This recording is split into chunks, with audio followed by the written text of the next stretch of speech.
come in on chat, which of course is www.190fm.co.nz/chat. Well, it's a gloomy day outside. It's been not a bad sort of a week, but there's quite a lot going on, and I just want to highlight, I guess, some of the week's interesting events. The most dominant one, obviously, has been all of this talk about the Maori Council and its claims for the water in the rivers and lakes, and the whole implication of that for the partial asset sale program. My view is simple. I think that Maori have an absolute right to take their case to the Waitangi Tribunal and to have it heard, and for the tribunal to make a determination. My personal view is that we all own indivisibly and inalienably water and air, so it's a little difficult to start to define particular forms of ownership. Very interested to hear Dunne Hall, the lawyer for one of the Maori groups last night, making the point that it's not overall ownership that they're after, but recognition of customary title, if you like, in respect of particular pieces of waterway. Sounds to me very much like the foreshore and seabed debate all over again, and I think the solution is going to be somewhere around the solution to the foreshore and seabed debate. In other words, public domain or public ownership of the asset, in this case the waterway, but recognising Maori's specific cultural, customary title right in certain circumstances. The other big news of the week was Sonny Bill Williams. And I've been amazed, actually, that this has evinced so much reaction from people. I think Sonny Bill is a great player, although he didn't do too well last night for the Chiefs. But frankly, he's selling his talent to the highest bidder. My view is good on him. And in a very fluid international sporting environment, if that means that he's off to play in Japan, then go and play in the NRL, and then pops up back for the All Blacks in 3 or 4 years' time, if he's good enough, so be it. But really, I've been amazed at the really intense reaction, both for him and against him, that have come from some quarters. It's not the biggest issue on earth, folks, but this is a young guy with talent selling it to the highest bidder, and why shouldn't he? Great news during the week, as far as I was concerned. I think 1 or 2 other people might feel the same way as me, and 1 or 2 won't, that the demolition of Christchurch Cathedral is being put on hold, pending the consideration of fresh engineers' reports that the building can be saved. It's always puzzled me that when you look at what's happening to buildings that have been blown up in wars or destroyed in earthquakes in other parts of the world, they can be restored, and yet there seemed to be this very, very quick rush to judgment to say that Christchurch Cathedral was beyond redemption, so to speak, and had to be pulled down. So I just hope that common sense will prevail, and a solution will be achieved that will be sensible, affordable and good for Christchurch, but also reflect the heritage of that particular cathedral. Now, a couple of events going on around the town at the moment, or around the region, that are worth noting. You won't have heard a lot about this next one, I suspect, the Australs, 2012 Australs. These are the Asia Pacific University Debating Championships being held in Wellington over this weekend, and this will bring together the very best university debaters from Australia, from New Zealand, I think from Singapore, Malaysia, and 1 or 2 other places. And if you get a chance, I think they're having their debates, some of them are at Old St Paul's in town, and some of the others I think are being held in other venues as well. If you get a chance to go along, do go along and hear what the really best of our up-and-coming university debaters in this part of the world have to offer. I'm pretty certain you won't be disappointed. And this afternoon I'm off over the hill to Masterton to talk to the New Zealand Deerstalkers Association's annual conference. They always have these in rather exotic places. Last year we were in Tuatapere in central Southland. The year before I think we were in Palmerston North from memory. But this is the 75th anniversary conference of the Deerstalkers Association, and I just simply want to acknowledge the contribution that they've made to hunter education and safety and the promotion of their sport over the years, and wish them a successful conference. And I'm certainly looking forward to the session with them later this afternoon. So that's just a summary of some of the big highlights of the week. You may have other highlights or low points or issues you want to raise with me. 4780582, the number to call. The lines are open, or just come straight through on the chat room, as many of you choose to do, which is 190fm.co.nz/chat. Lost a consonant there. And you can leave me a message and we'll answer it. And the first up today is a message from Gary. Just read Gary's message. He says, the Sky City deal is back in the news this week. Are you any nearer to deciding what you're going to do on this?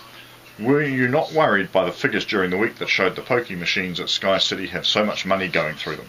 Well, you've got 3 questions or so in there, Gary. Let me try and take each of them in turn.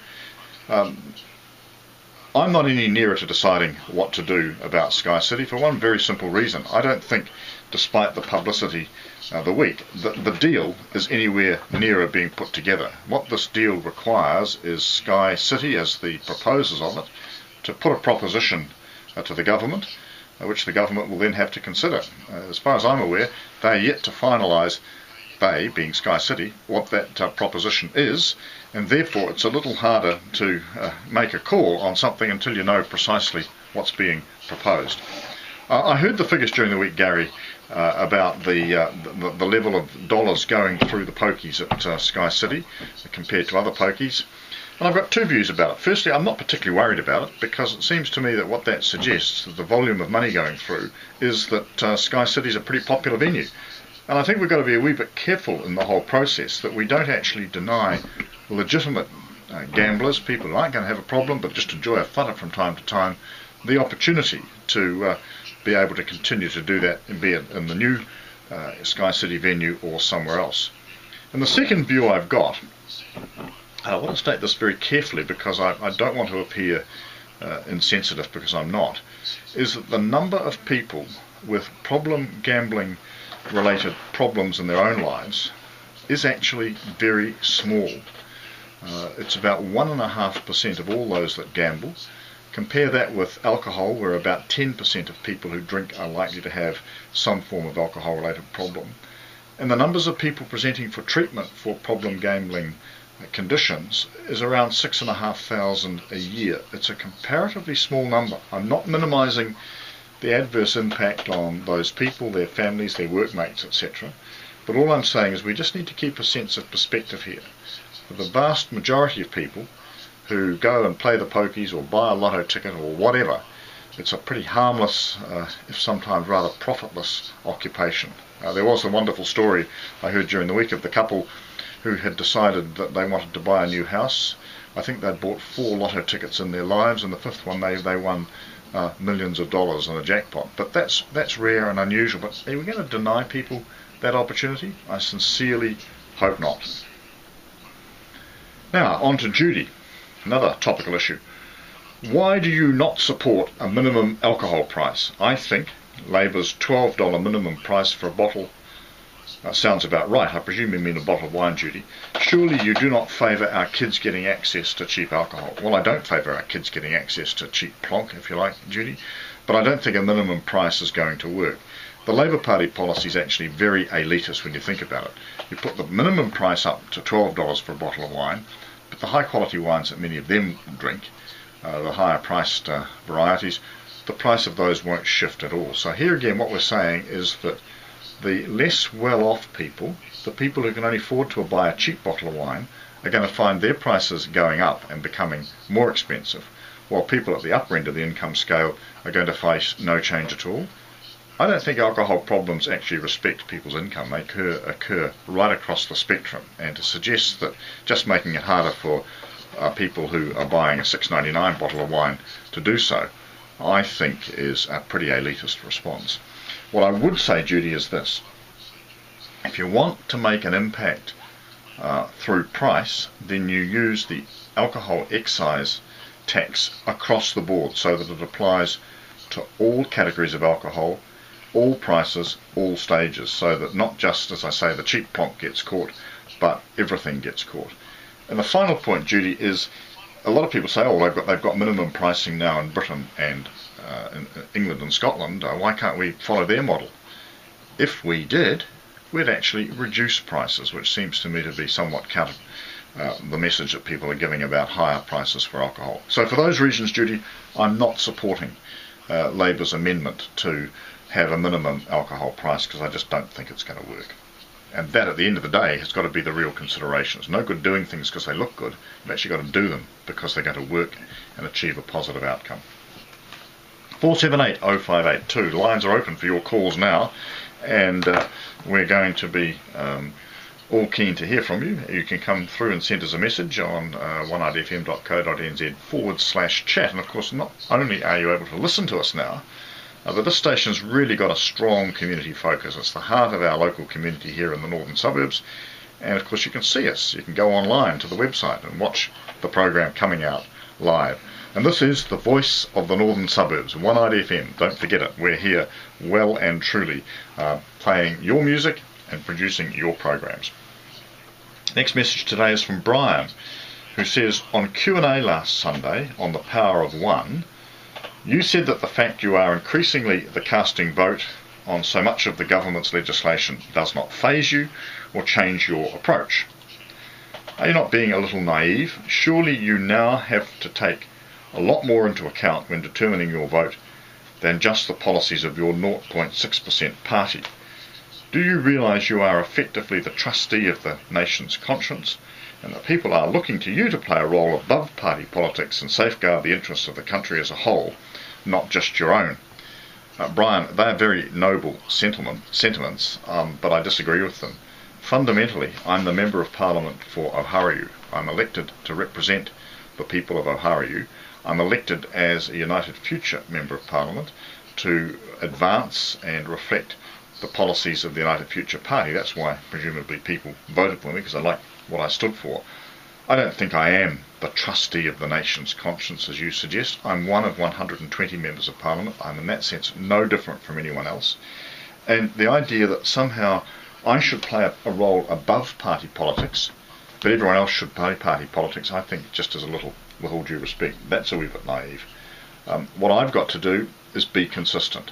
And I said on that program last week, when asked about how I make my decisions, is that they are governed by, in order, a couple of things. Firstly, is the issue we're looking at one that we had a clearly stated policy position on? If it is, then that's what you can expect me to reflect.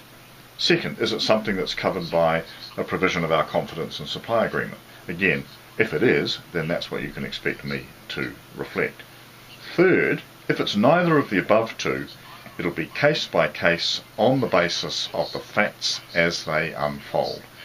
And I think that's the only responsible way in which you can play this one, Brian.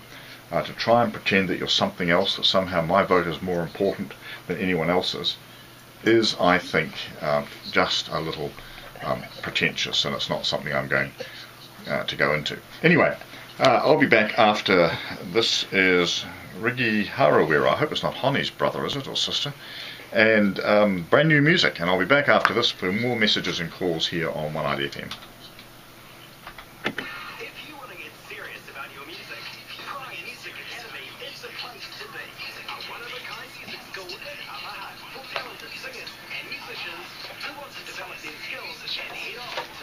Yeah, you put your hand up in front of the camera. Oh, right, okay. What's this one? Gutter Black 2012. Featuring Sir T. Featuring Sir T. Yeah, it's brand new. Right, so is this one or the next one? It'll be coming up right next. That's this one now? Yeah. Yeah, okay, right. Rigi Harawira. Okay. Rigi, right. Yeah. Right.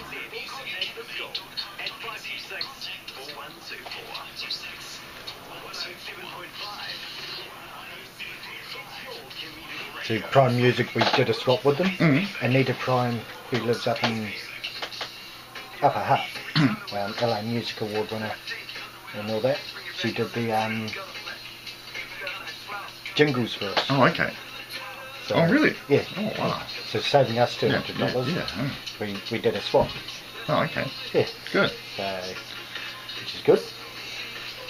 Now, you're always live on the camera as well. Right, okay, yeah, I noticed that from watching Baden the other night, and he looked a bit lost at times, I think. I know. Yeah. I keep telling him to stop looking so bored. Yeah. Yeah, well, he does, yeah. Yeah. So, but yeah, you're always live. It's just because we're recording it. Yep. Whoops, talking to you.